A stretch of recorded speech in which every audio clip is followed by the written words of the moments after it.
Hey everyone, and welcome back to the Deep Dive. Today we're diving into a true business classic, Oh, yeah. Crossing the Chasm by Geoffrey A. Moore. It's a good one. And even if you haven't read it yet, the ideas from this book, they've really permeated the business world. So I think even if you're not familiar with the title, you're probably familiar with some of the concepts. For sure. And what I think is so fascinating about this book is that it was written, back in the 90s, Yeah, well before the age of social media and, viral marketing and all that. right. But the core principles, Yeah, I think they still hold true today. yeah. It really all comes down to understanding this gap that Moore calls the chasm. Okay, so let's talk about this chasm, this gap between the early adopters, the tech enthusiasts who are always first in line for the latest gadget, and then the early majority, the folks who want a product that's proven and reliable. Exactly. And, Moore, he gives them these names. So the early adopters are the visionaries. Okay. They're driven by the potential of new technology. Yeah. They're willing to take risks.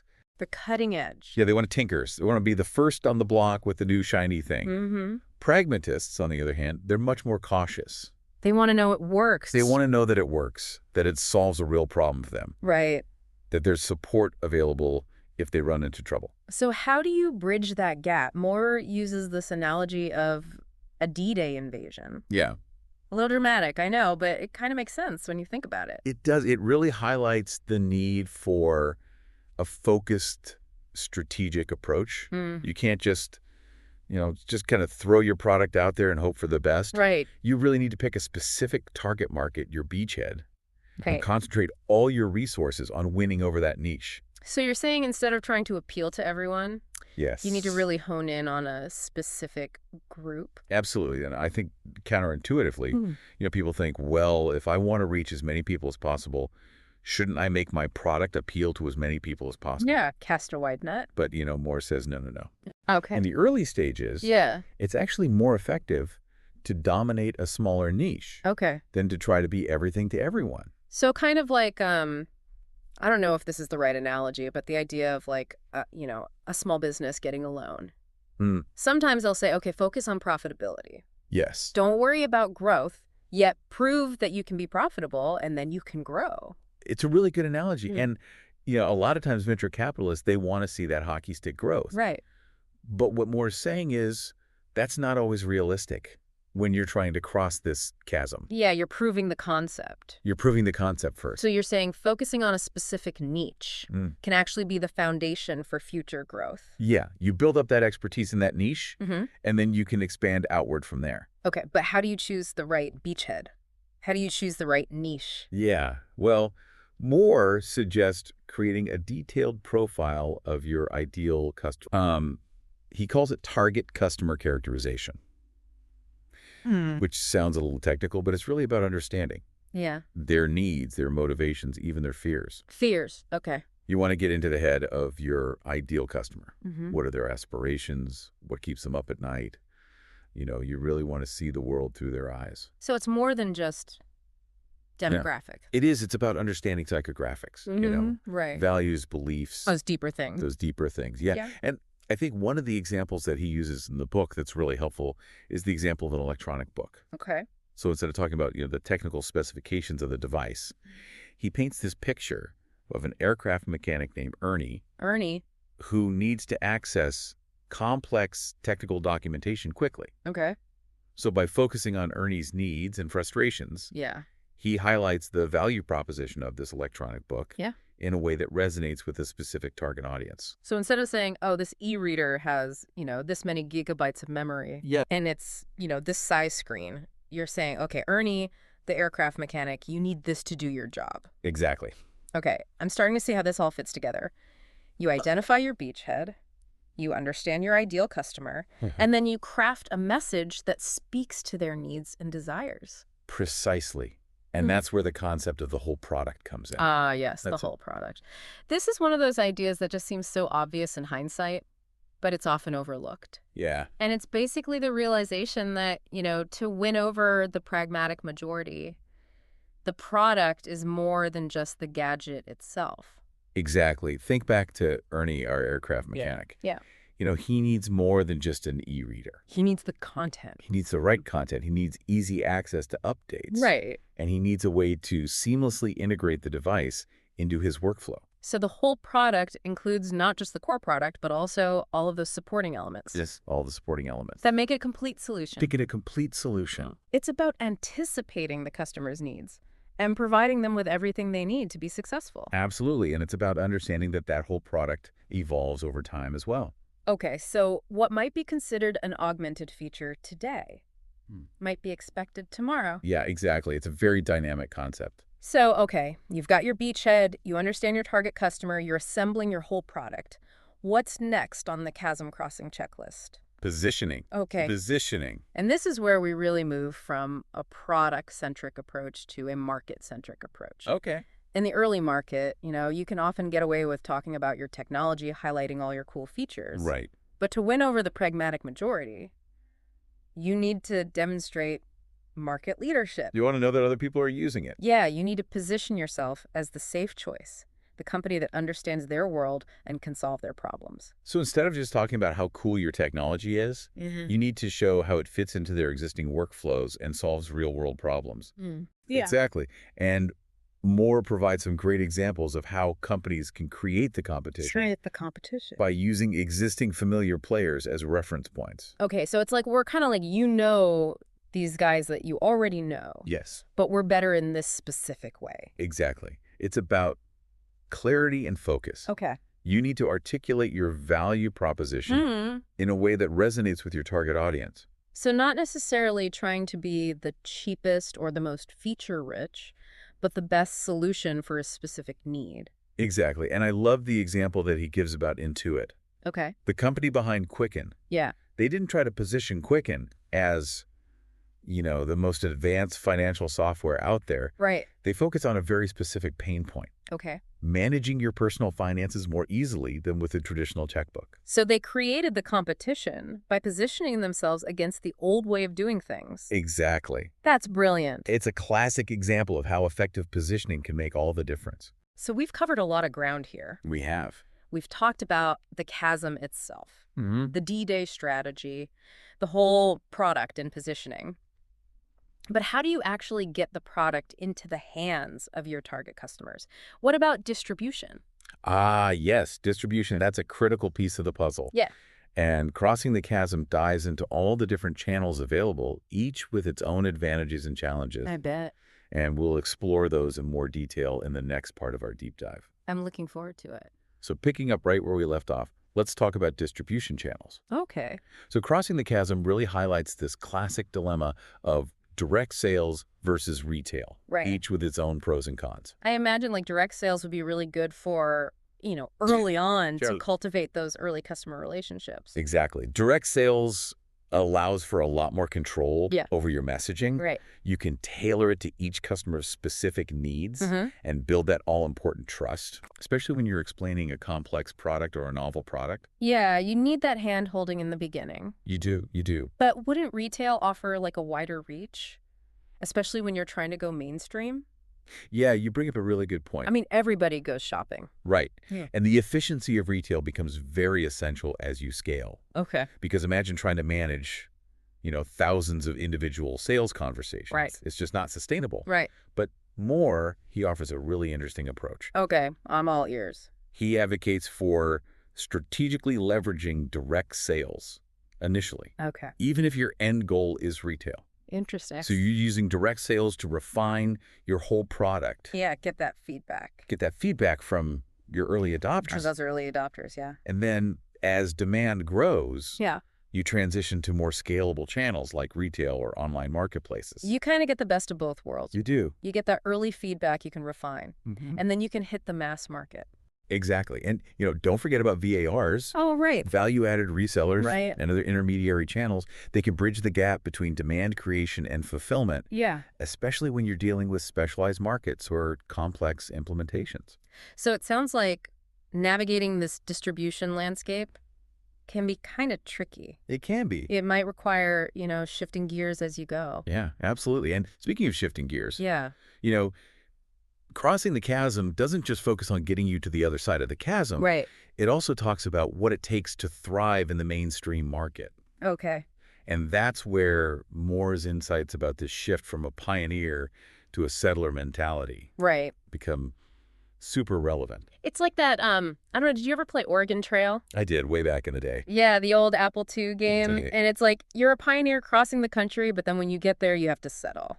And that's a great analogy because the pioneers, those early innovators, they're driven by that thrill of discovery. They're pushing boundaries. They're pushing boundaries. Yeah. You may not be focused on building sustainable systems or, documenting every step. Right, they're just going for it. But once you're in the mainstream market, that changes. Right, because now you've got to build something that lasts. Exactly. Yeah. You need those repeatable processes. Right. Reliable infrastructure. Clear documentation. So that's the settler. That's the settler mindset. Focused on building and maintaining and scaling. For long-term success. Long-term? Okay, so how do you manage that transition without, losing that spark of innovation? It's a delicate balancing act.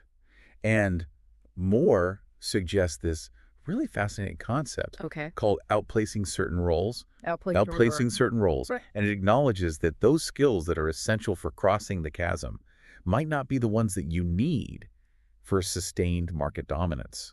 Interesting. So it's recognizing that some individuals thrive in those early, high-risk stages, while others excel at building stable systems. So it's about aligning people with the roles, where they can best contribute. So it's not about pushing people out. It's not. But it's recognizing, okay, this person's really good at innovating. Yes. But maybe not so good at, At the day-to-day. a nuts and bolts. Right. So maybe they need to, go explore a new area. Exactly. It's recognizing that everyone has a role to play, but those roles might shift as the company matures and crosses the chasm. It's kind of like, I'm thinking about like a sports team. You have your star players. Right. But then you also need A good coach. the role players and the coaches and the support staff. And they all contribute in different ways. Yeah, and sometimes you gotta, make some tough decisions about who stays and who goes. It's about finding the right fit for everyone. Yeah, and I think this whole pioneer versus settler concept really explains why some companies struggle to keep going after that initial burst of success. They get stuck in that pioneer mindset Yeah. when they need to embrace that settler perspective. And another thing that Moore talks about is this idea of whole product R&D. And that's not just about developing new features, but it's about integrating market feedback into the development process. Exactly. And it's about a closer collaboration between engineering and marketing, Okay. especially once you're in that mainstream market. So you're saying, don't just let the engineers run wild? Yes. There needs to be that communication between the folks who are building the product and the folks who are talking to the customers. Right, because they're the ones who are hearing what the customers need. They are. And Moore suggests incorporating techniques that are really common in consumer marketing, Okay. like focus groups. Focus groups for high tech. Yes. And I know it sounds a little counterintuitive, but once you've crossed the chasm Mm-hmm. and you've established that core value proposition, Right. focus groups can be incredibly valuable for refining the product, Okay. understanding subtle nuances in customer needs, Mm-hmm. and identifying those augmented features that really create differentiation. So it's not about, letting the focus group design your product, but it's about getting that feedback It's about getting that feedback to make it better. to make it better. Okay. And then what about packaging? Packaging plays a crucial role as well. Really? It's not just about what's inside the box. It's how you present it. It's how you present it to the world. How do you communicate your value proposition Right. quickly and effectively? Especially in a crowded marketplace. Especially in a crowded marketplace, you need to grab that attention. Convey your message clearly. Yeah. And we all judge a book by its cover, We do, whether we admit it or not. even if we say we don't. And in the mainstream market, that often means highlighting what Moore called market-centric values. Yeah. Things like a large installed base, Right. strong third party, support a reputation for quality and reliability. So those things that kind of prove you're the real deal. Exactly. You're not just a flash in the pan. You're a company that's here to stay. Okay, so we've talked about, the strategies for crossing the chasm, but what about the financial side of things? That's a critical question. How do you fund this whole journey? And, crossing the chasm emphasizes that growth isn't always this smooth upward trajectory. Yeah. It could be more like a staircase Right. with periods of rapid growth followed by plateaus or even dips as you transition between different market segments. Right, so like that hockey stick growth that a lot of venture capitalists want to see, that's not always realistic. It's not. And Moore actually challenges that traditional venture capital model. Okay. Because it often relies on these hockey stick revenue projections Right. that don't reflect the reality. of Crossing the Chasm. Of this journey. So he advocates for a more balanced approach, Mm. one that acknowledges those inevitable plateaus Yeah.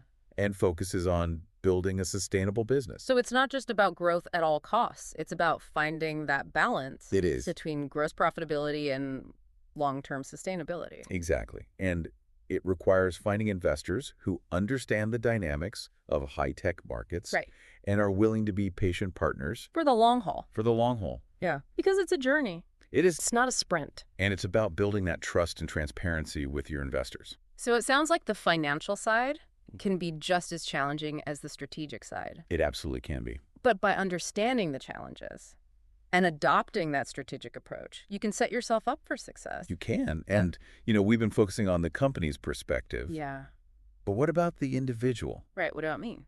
How can someone apply these Crossing the Chasm insights to their own career? That's a good question. Because, Crossing the Chasm isn't just a business book. Yeah.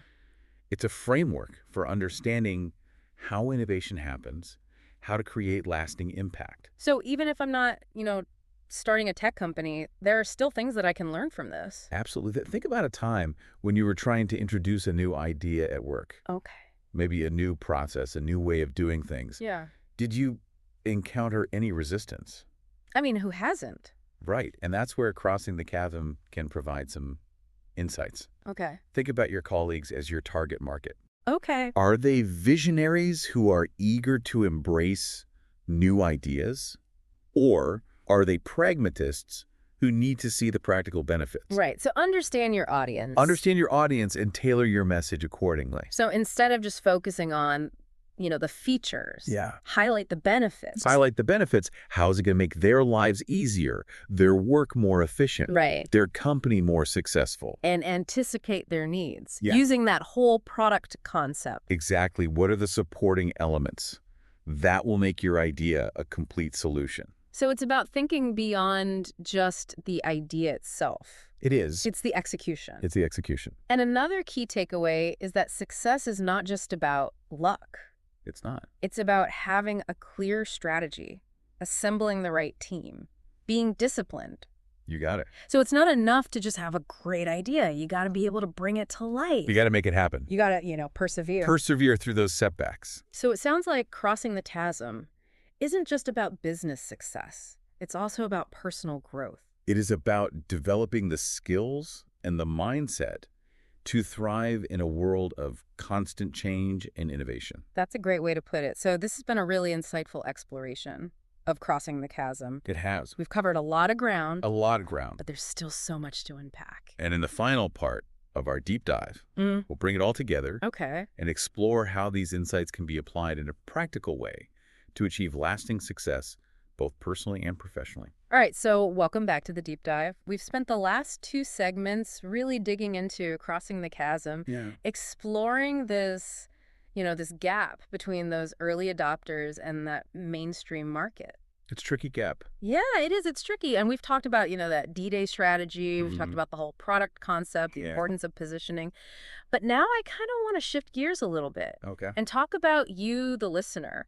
How can you apply these insights to your own work? Yeah. Your own challenges, even your own life. That's a great question. And, one of the most valuable things I think about Crossing the Chasm is that it's not just a business book. Right. It's a framework for understanding how innovation happens, how ideas spread, and how to create lasting impact. So even if I'm not, in the tech world, even if I'm not, launching some new gadget or software, Yeah. there are still things that I can learn from this book that I can apply. Absolutely. Think about a time when you were trying to introduce a new idea at work, Okay. maybe a new process, Yeah, a new way of doing things. I've been there.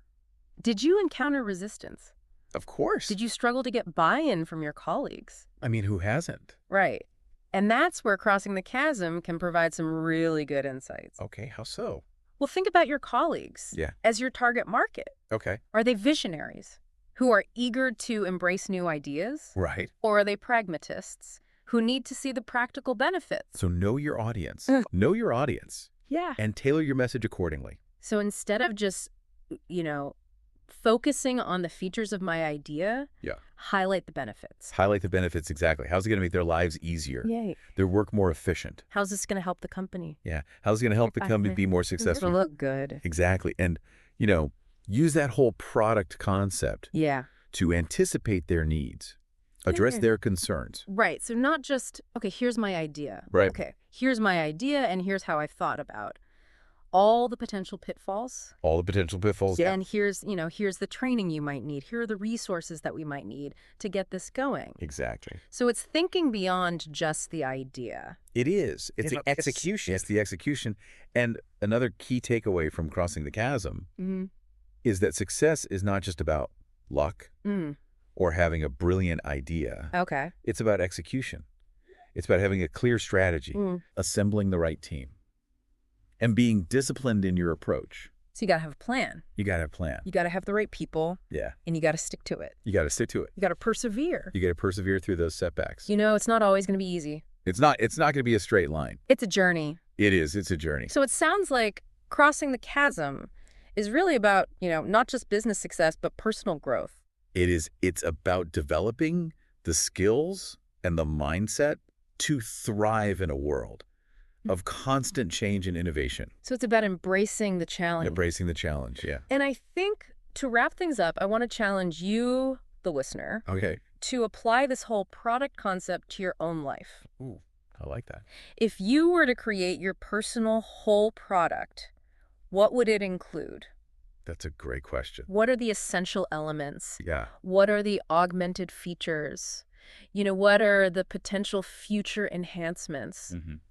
That would make your life more fulfilling, more meaningful, more you. It's a powerful exercise. It is. One that encourages us to reflect on our values, Ah. our goals, our aspirations. What do we really want? What do we really want? Yeah. So there you have it, our deep dive into Crossing the Chasm. We hope you found it insightful, I hope so. thought-provoking, and maybe even a little bit transformative. Thanks for joining us. And until next time, keep learning, keep exploring, and keep crossing your own chasms.